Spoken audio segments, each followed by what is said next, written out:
Hey soldiers, do you know what you are to your government? Well, if it's not clear to you by now that your government sees you as nothing more than a tax-paying, mindless consumer, then few things will convince you. But maybe this will take you over the top. You won't believe what the United States government did recently, and we got to give them benefit for this. They've actually come out and been quite honest about the fact that they don't care one whit about your financial future. Now, what am I talking about? Well, let's get started with the $1.7 trillion Omnibus bill, the spending bill that was just passed and is going to put us into a debt situation that is just over the top. You thought $30 trillion was astronomical? Well, hold on to your butts because we're going up from there. Ladies and gentlemen, we are headed full steam toward $40 trillion in debt, and it shows no sign of stopping. Now, I want you to remember, as interest rates rise, that also means that the United States, or more appropriately, you, the taxpayer, owe even more on this debt. So right now, your share is $248,582. That's each individual taxpayer's share of this $31 trillion. But again, they are down there spending like, again, I always say, I'm not going to castigate drunken sailors because when drunken sailors run out of money, they don't spend anymore. They stumble back to the ship, okay? But in this case, these politicians are just over the top. They've gone wild with spending. Spending that you will pay for. Now, there is a way, there are several ways to avoid taking the brunt and being responsible for your entire $248,000 and climbing. Okay, there are legal ways that you can sidestep that. We'll get into those in a minute. But looking at this House bill that was passed on Friday, the massive $1.7 trillion spending bill. Yeah, it's going to fund critical government operations across federal agencies because, you know, we can't do without the FBI using Twitter and giving them money to spy on Americans. That is an essential part of government operations. It's critical to the ongoing health of the republic, right? There are so many ways that you can cut government spending, but it just seems like that apparatus is ballooning in size. This is an oligarchy, ladies and gentlemen. No longer do we have a republic.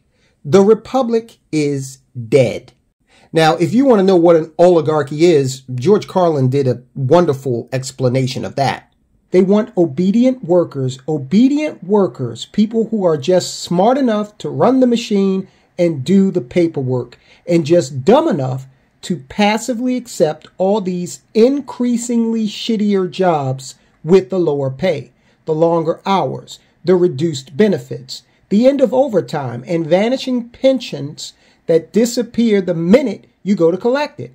They'll get it all from you sooner or later because they own this fucking place. It's a big club and you ain't in it. You and I are not in the big club.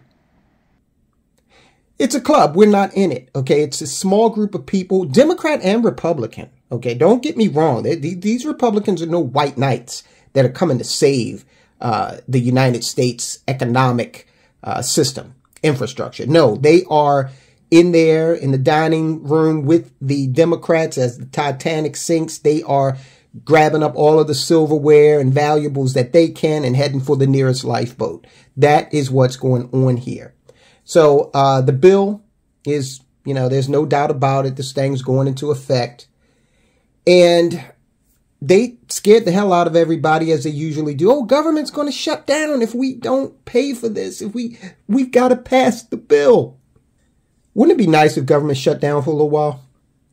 And I mean really shut down. Like legislators just go home and don't say anything. Okay? Things will get a lot better in this country, starting with the debt that is just untenable, making our dollar accelerate faster and faster toward insolvency. Now, the massive spending bill for fiscal 2023, known on Capitol Hill as the Omnibus bill, provides $772.5 billion for non-defense domestic programs. Oh, domestic programs. This is basically their way of saying, hey, American people, we're going to take money out of your pocket and give it back to you, but we're going to call it domestic programs. But on the other end of the scale, we're going to enrich ourselves by appropriating $858 billion in defense funding. Now, you might say, well, Tyrone, come on now. You said you believe in a strong defense, and I certainly do. However, when you talk about defense funding, let's get into the roughly $45 billion in emergency assistance to Ukraine and NATO. Now, if you are an investor in one of the defense contractors, maybe you can, recoup some of this. But we've got homeless veterans and children. We got 2.5 million homeless children in America right now. Now, these politicians will tell you, well, we already said we're going to give you some money for domestic programs, and that's going to help the... No, it isn't. Poverty is an industry in America. It is designed to enrich government because they can keep, growing bigger and bigger and bigger under the guise of we're going to help the little man. But notice how the little man never, ever gets help. It never gets better. So that's the way they're going to try to frame this as an excuse for them to fork over all of this money to Ukraine, okay, for starters. And NATO. Why is it Germany's the richest nation in Europe? Why aren't they footing more of this bill?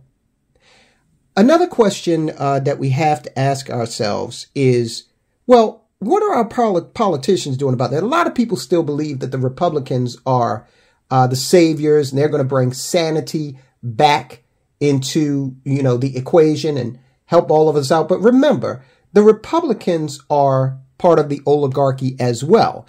They are Republicans and Democrats, two wings of the same dirty bird.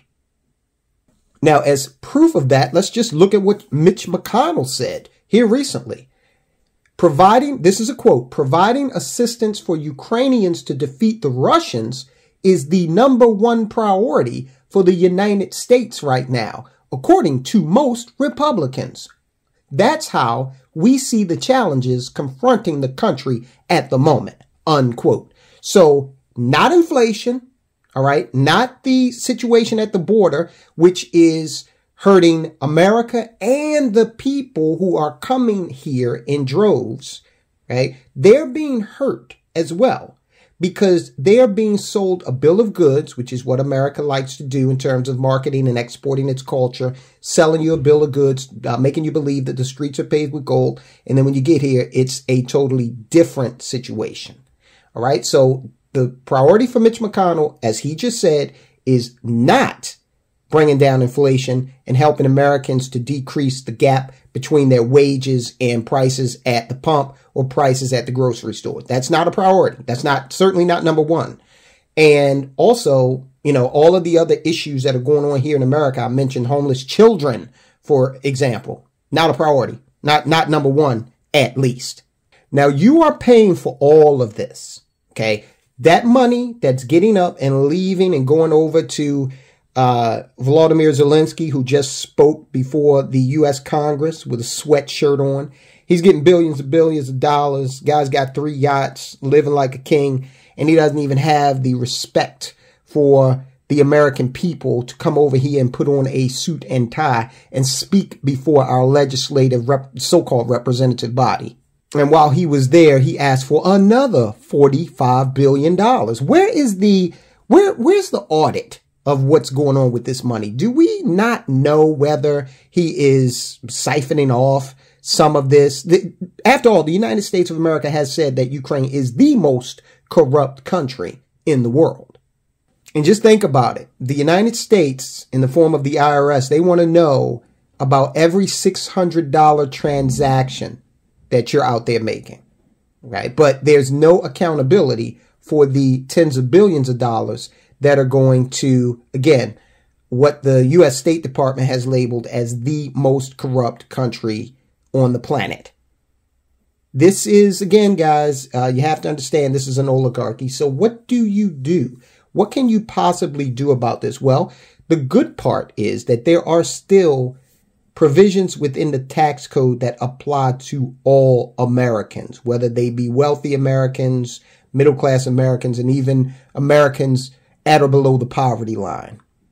And I strongly suggest you start to take advantage of some of those. Now, what am I talking about? Well, for starters, there are things called qualified plans in which you defer your taxes. We're talking about a 401k, a traditional IRA, things like that, where the United States government, now, depending on when you watch this, you've got to check the limits for yourself. I'm not going to tell you what the limits are because someone could be watching this years from now, and I want you to be absolutely certain what the limits are for your time frame.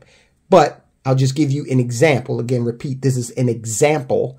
The government says that in a qualified account, you can actually lower your taxable income by an amount equivalent to what you contributed, right? So if you make $100,000, again, this is an example, and you contribute $10,000, instead of being taxed on $100,000, you'll be taxed on $90,000. Now, that's okay. That can definitely put you in a position where you are lowering your taxable income today.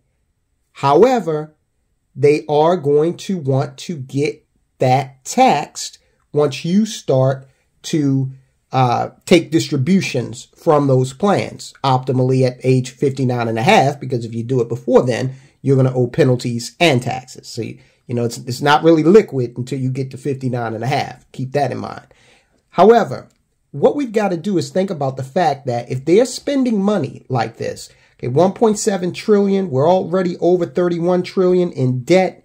So we're looking at $33 trillion and rising, you know, instantly, basically. Where are they going to want to get that money from? Well, they're going to raise taxes in the future. This is inevitable. So you have to also consider ways to maintain your wealth and shield it from taxation, legally, of course, in the future. And one of the ways you do that is with a permanent life insurance policy. Now, the FTX, many, not all of them, the people that were caught up in the crypto scam, the FTX scam, some of them recently learned that having all of your eggs in one basket is not wise, because that basket fell and a lot of people broke all of the eggs, lost their entire life savings. We talked about the guy that's suing Tom Brady because he lost his life. He had his life savings in FTX. Okay, not very bright. So while each of these vehicles has pros, they also have their challenges as well. Okay, so there is nothing out there that is going to be absolutely 100% pro. For example, if you look at the insurance policy, and I'll just be straight up honest with you, even though you get to defer or eliminate taxation in the future, you still have what's called a cost of insurance. A lot of people actually get kind of rankled about this. I can't understand why. Do you really think that an insurance company is not going to make money off of offering you a policy that's going to grow tax-free, is going to allow you to access your money tax-free? You don't even have to, there are no age limitations on that. And a vehicle that's going to allow you to pass on that money to your heirs, and not even they will get taxed, okay? They'll be able to access that money tax-free. So do you really think you're going to get that for free? No, there's a cost of insurance, and it varies, okay? But I want to demonstrate to you that this is why you need to look at tax-advantaged vehicles, several different iterations of tax-advantaged vehicle, and strongly consider researching them and putting some money in there so that you can opt out legally from what is going on in this country. They don't care about you. Okay. No one's taken a poll of a true and honest poll of the American citizenry and saying, hey, would you rather we spend this money on another country, or do you think that we should put all our efforts into first solving the economic problems of this country? Americans, which would you prefer? Let's do a Twitter poll on that, Elon. And I guarantee you it will be consistent with the notion that charity begins at home. So just keep in mind, guys, okay, the Democrats don't care about you, but what they have done is they have crafted a messaging campaign over the decades to make you believe that they are so benevolent and they do nothing all day, every day, but care about you and think about your well-being. Nothing could be further from the truth, and their actions demonstrate that. Same for the Republicans.